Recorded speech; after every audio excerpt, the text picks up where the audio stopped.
Hey guys, welcome back to my channel. If you're new here, I'm Liz. I'm currently a PhD student studying computer science, and for today, the topic will be on phishing attacks, and so I've properly labeled this presentation as "Be careful what you fish for."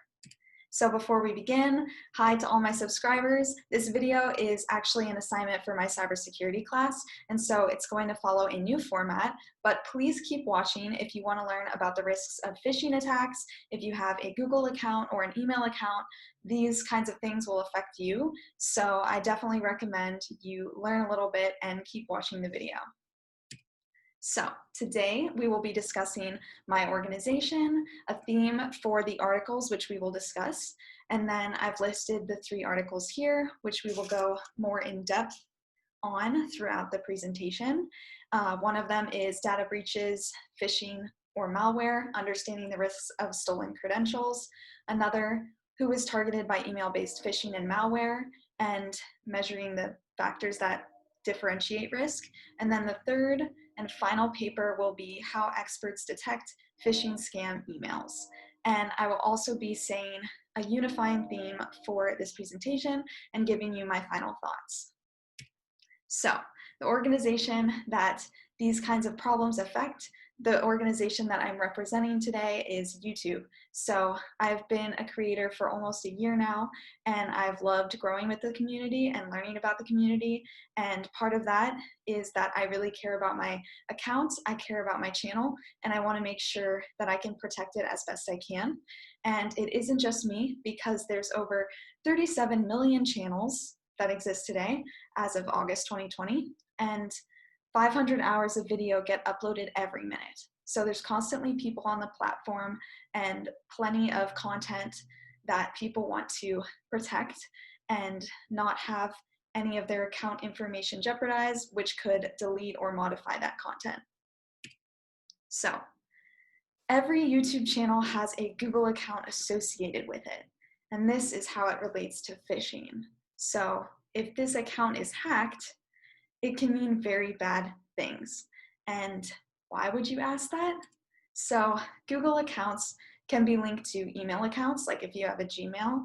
They can also be linked to personal accounts. Maybe you have subscriptions, or maybe there's websites that you have accounts with, like for Walmart or for different places to get groceries and buy things like Amazon. Your personal information can be found in your Google account or your email, like your address and phone number, which is typically things you want to keep private. And then also Google accounts can be linked to your Facebook or your Instagram and social media applications, which can affect your reputation online, which is something that YouTubers often really value. And also, unfortunately, Google accounts and email accounts can be linked to your bank accounts and credit card information. So with the power of the account, a hacker can jeopardize a user's finances, personal privacy, reputation, and much more. So this is why we really want to protect our accounts. And one of the biggest threats is phishing. So I'm someone who wants to learn more about YouTube and learn more about protecting myself in the digital age that we're living in, because so many things are stored online. And I just looked up, Google searched biggest threat to Google accounts, and phishing came up. So that's why I chose this as my driver for today's presentation. So I will define a threat to be a set of circumstances that has the potential to cause harm. And today we'll explore this threat and discuss possible countermeasures. So if you don't know what phishing is, I wanted to use this slide to demonstrate that. So an attacker can send an email to the victim. Then the victim clicks on the email and goes to the phishing website. From that website, the attacker can collect the victim's credentials, their login, so their username, their password, possible other information if they've given fields in that phishing website that the user fills in. And then the attacker can use that victim's credentials to access a website. And then the attacker can efficiently pretend to be that person and wreak havoc on that person's accounts, which is something we don't want. So the first paper we will talk about, data breaches, phishing, or malware, understanding the risks of stolen credentials. By the way, every image and every article I talk about and put in this presentation will have a citation at the very end. So I've also listed where this article comes from, and the purpose of this particular article is to dissect the ecosystem fueling credential theft and assess the risk it poses to millions of users. The methodology for this particular study was that an automated collection framework which combines proprietary data from Google Search and Gmail to identify over 1 billion victims of credential leaks, phishing kits, and off-the-shelf keyloggers was implemented. So they basically analyzed a big storage of data and performed studies to categorize and define certain things from that data.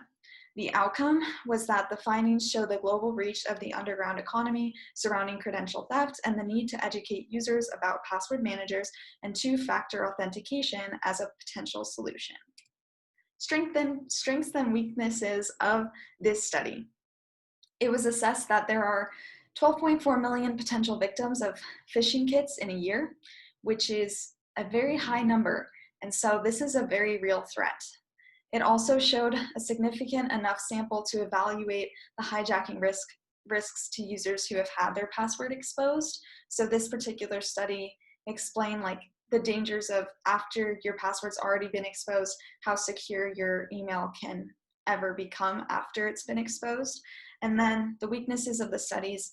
Victims of credential leaks are biased towards the user base of major US services, although many non-US companies may have suffered breaches. So for this particular study, they were biased towards US information and US data.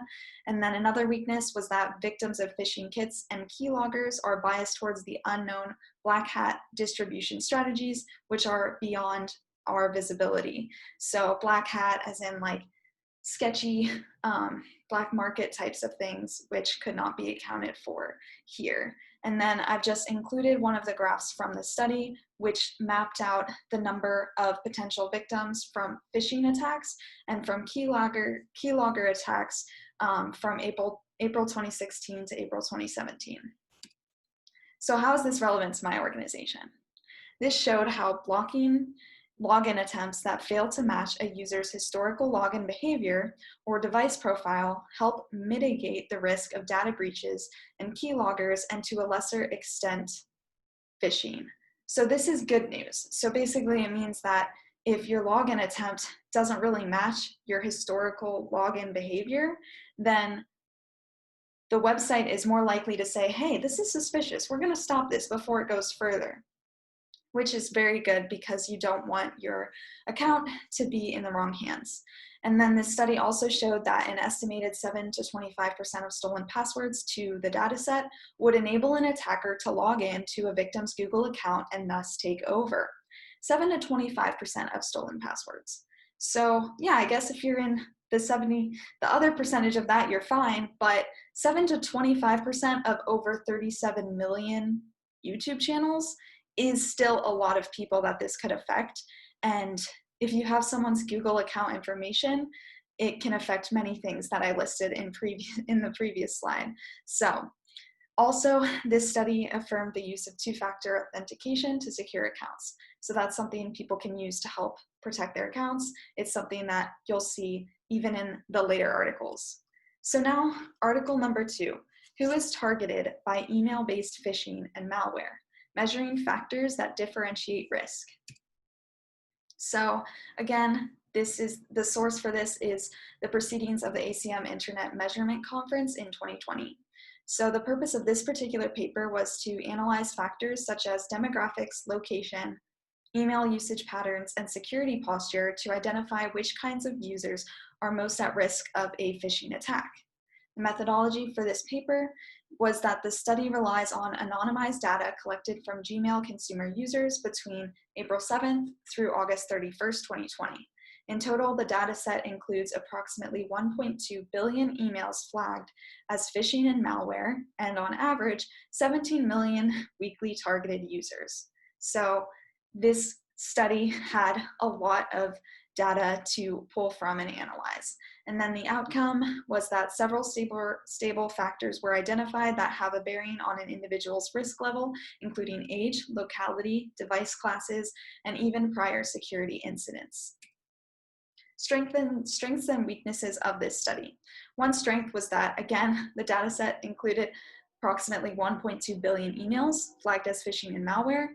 And so that also meant, so it was a very, very big study, very inclusive, lots of data. And then again, concluded that on average, there are 17 million targeted weekly users.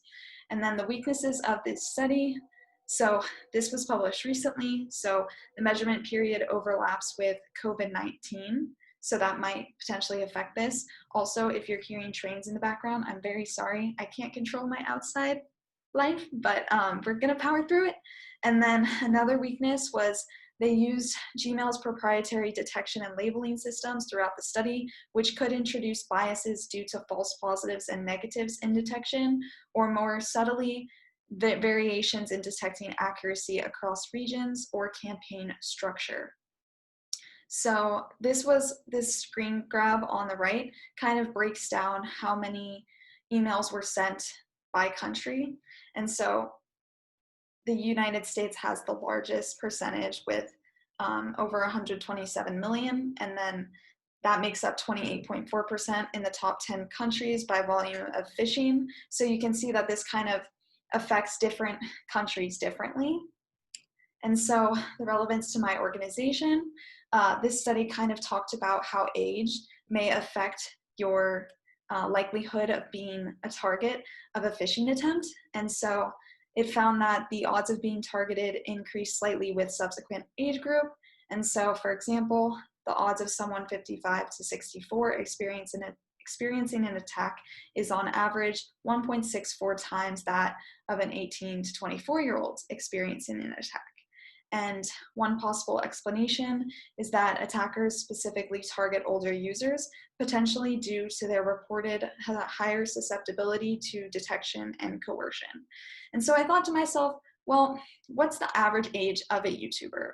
Because I'm not sure if they always fall in that category. So on Google, my best friend, it said that 96% of the users are in the 18 to 24 age group. But we can see by this graph on the right, this table, it does show that there's still a 1.29 factor and 1.29 odds of being attacked in the 18 to 24-year-old group. And so this is still a risk. And I know for me, a lot of my users are some of my family members who are older. And so when they want to interact with me, when they use their Google accounts, I still want them to be safe too. So it's relevant for them too as my subscribers. Now on to the third and final article, how experts detect phishing scam emails. So again, this came from the ACM Internet Measurement Conference in 2020. And the purpose of this study was to study the best way of determining whether an email is a phishing attack. And so the methodology for this study, 21 full-time IT professionals from a large organization were interviewed, each one separately about a specific email that they had personally received, which they suspected to be phishing. This interview structure was intended to investigate how these experts identify phishing emails in a naturalistic setting. And the outcome was that integrating phishing detection into people's normal everyday email processes is an effective way to prevent attacks. So user training is super important and can help you out a lot when it comes to receiving a suspicious email. Strengths and weaknesses of this study. So one strength is that it interviewed lots of experienced IT professionals who have to deal with many phishing messages every day. Now, the weakness, was that all interviewees, all the people that were interviewed for this study were from one university. And unfortunately, there is a gender bias of the interviewees because in this case, 76% were men and 24% were women. And so a factor that I thought about when I was doing this presentation was that are women or men, do they receive different kinds of phishing emails? Do women respond differently to phishing emails than men respond? And so that's something that I think could be explored further. Now on the positives, this awesome table here can show different stages and steps one can take when they receive a suspicious email. Stage 1 is face value. So for sense making, you could see, what is this email? And then what does this email, how does it relate to other things in my life? And then you can look at the information present in the email.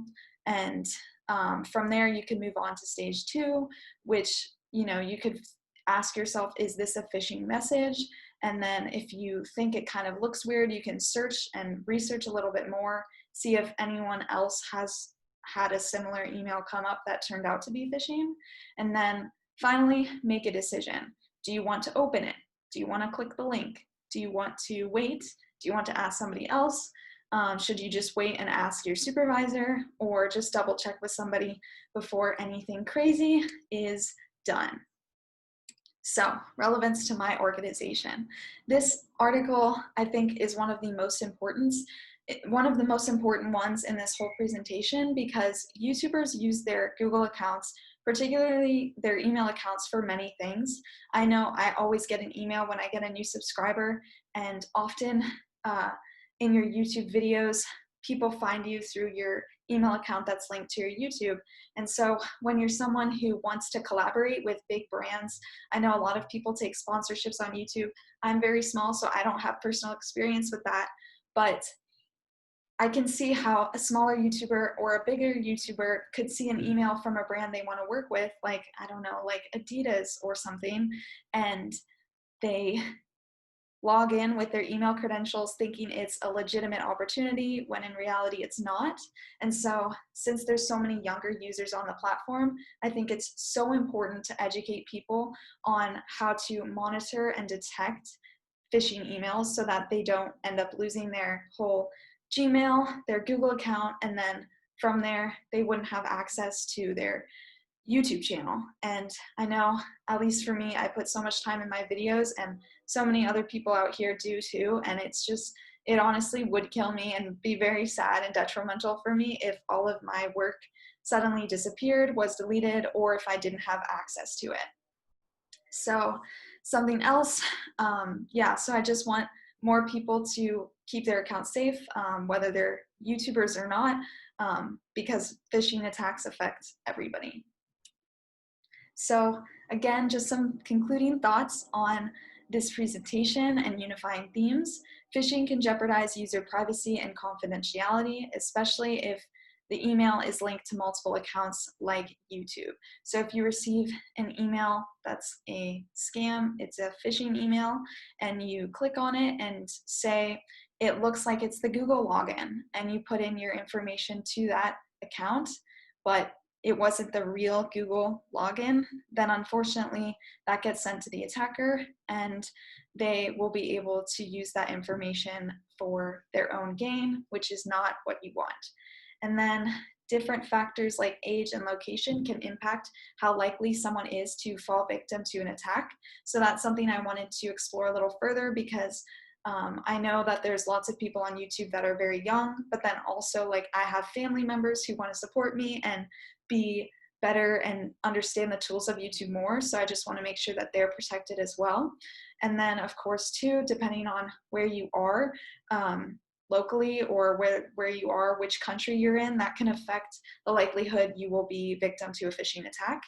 And then thirdly, user training can help people identify suspicious emails and stop them from getting attacked. And some final thoughts. I was researching what Google kind of says and can help and advise people to do so that they can protect their account. So what Google does, they regularly scan activity across Google products for suspicious actions. When suspicious activity is found, the affected accounts are locked down to prevent any further damage. Account takeover actions are prevented or undone, and then the affected user is notified. And then password is reset and the account becomes more secure. Now I say becomes more secure now that the password's reset, but I don't say that it becomes perfectly secure or that it becomes, completely secure. It just becomes more secure if you can lock down the account, reset the password before too much damage is done. Now, what users can do is use two-factor authentication for your account. I personally have different ways of doing this, but it's really easy and straightforward on Google. But yeah, I just usually have my phone number as a secondary way to confirm that it's really me when I log into my accounts. And then you can also visit the Google Security Checkup to make sure you have recovery information associated with your account, like a phone number. And then also you can use a password manager to generate passwords to your accounts and keep them secure.